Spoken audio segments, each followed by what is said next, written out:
এসো কি দেবো, কি দেখাবো? জিন্স জিন্স ব্ল্যাক কালার দেবো না হোয়াইট? ব্ল্যাক থাক। কি রেট আছে দাদাটা?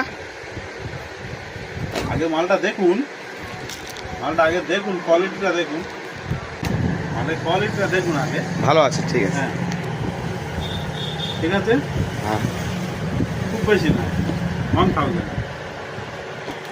আরও নর্মাল চাইলে নর্মাল দেওয়া হবে, 500 আছে, 700 আছে, 1000 আছে। আপনি যেমন কোয়ালিটি চাইবেন সেম সেরকম কোয়ালিটি আমাদের এখানে পেয়ে যাবেন। 200 থেকে 1200, 2000, 5000 পর্যন্ত আমাদের এখানে পেয়ে যাবেন।